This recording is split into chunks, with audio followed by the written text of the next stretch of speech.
자, 미국의 거대한 경기 침체가 드러나자 가장 당황한 사람이 한국의 경제 금융 관료들과 투기꾼들, 그리고 건설업자들, 경제 전문가들일 거라고 보고 있습니다.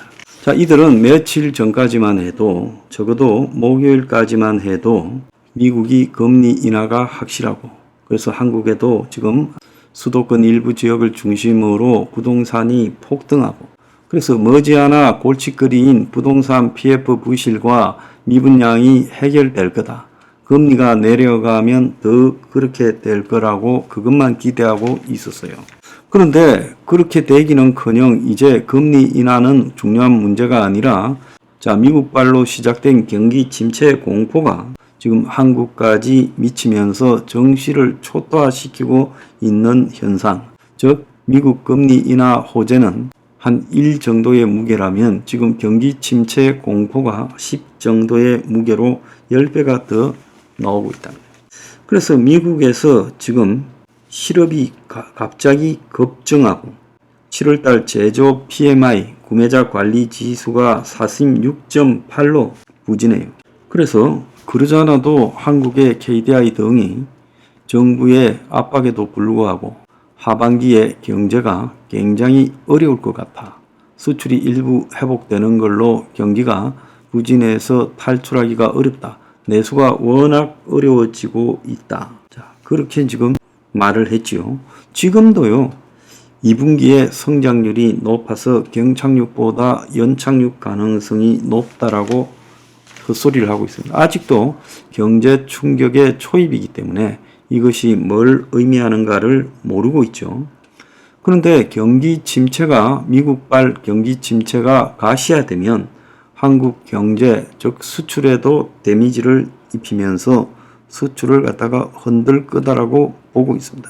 아직도 한국의 KDI는 미국 경제의 연착륙 위험이 전혀 없는 것은 아니지만 연착륙 의견이 높은 상황이다. 미분기 미국 성장률이 높게 나왔다는 점에서 미국 경제가 갑자기 안 좋아질 가능성은 크지 않아 보인다. 지금 이렇게 말을 하고 있습니다.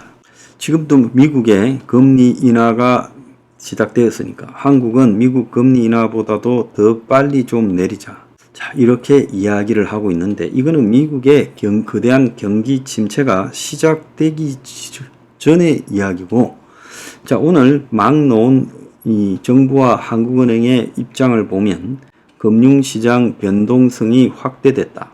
필요시 긴밀하게 공동 대응하겠다. 중동의 지정학적 불안까지도 지금 발생하고 있다 해서 그냥 좀 쫄한 상황이다라고 보여요. 미국에서 지금 거대한 경기 침체 때문에 B컷이라고 부르는 0.25 두 번 해서 0.5를 한꺼번에 금리 인하하는 부분에 대해 한국은행은 금리를 인하하고 싶지만은 거대한 경기 침체가 닥치는 속에서 금리를 인하했을 때, 즉 부동산 가격이나 가계부채 등의 위험 요인이 지금 도사리고 있는데 금리를 인하하면 부동산이 더 올라가고 또 부채가 더 많아질 거다 걱정이 되겠죠. 미국하고 한국하고의 경기 침체가 몰아닥치는 속도도 또 관계가 있겠죠. 미국에서 시작된 경기 침체의 공포가 쓰나미처럼 한국까지 오는 데는 시차가 있는데, 자, 이것이 미리 내려버리면 어떤 현상이 나중에 한국에 밀어닥칠까 예측이 불허하다는 거예요. 그래서 그간에 한국의 전문가들은 제가 여러 번 이야기하지 않았습니까? 한국의 경제라는 것은 기존은 지금 수출에 의존해서 버티는데 그것도 대중 수출에서 대미 수출로 거의 옮아갔어요. 지금 수출의 중점이 미국이에요. 또 대기업들도 공장을 중국에서 미국으로 굉장히 이전시켰습니다.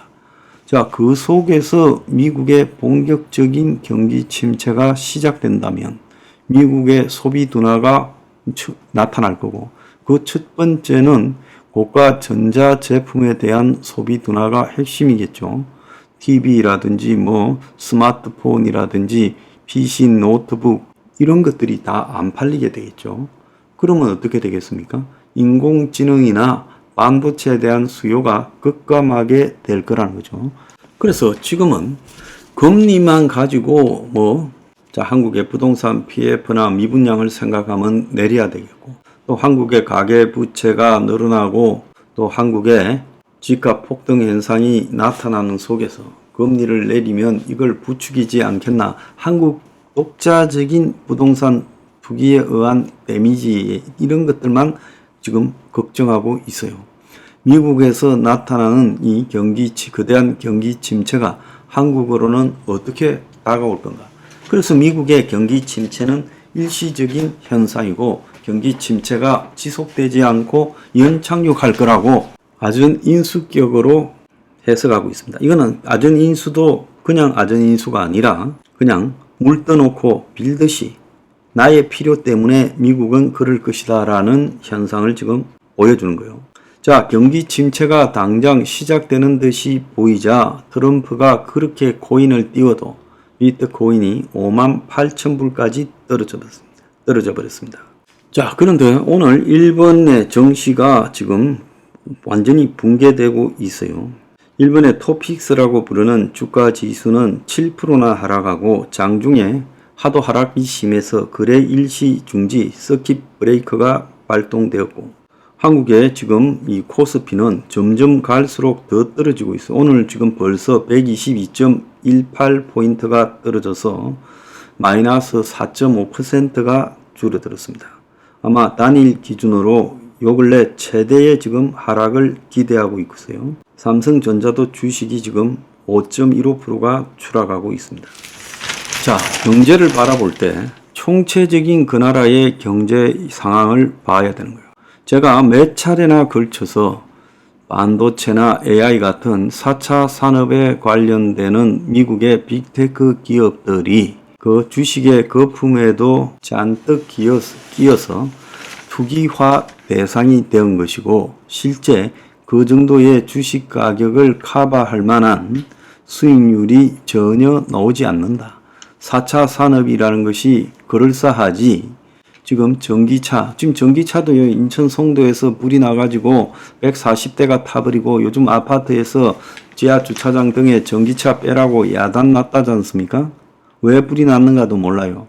전기차의 수요가 세계적으로 급감하고 있고, AI는 엄청난 투자에 비해서 실제 수익률은 별로 없다라는 겁니다. 그러니까 돈만 밑도 끝도 없이 들어가지, 그것은 결국 높은 주가에 의해서 투자가 많아지는 것이지 수익이 좋아서 투자가 많은 것은 아니다는 거예요.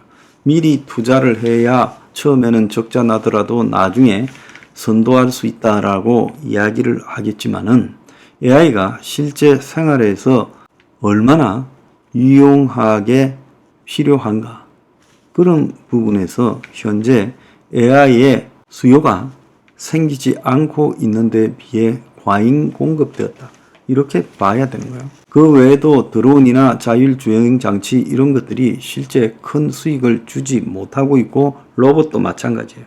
자, 이래서 지금 빅테크 산업이라는 것이 삐쫀 개살구 허상에 불과했다라는 이야기가 나오고 있어요.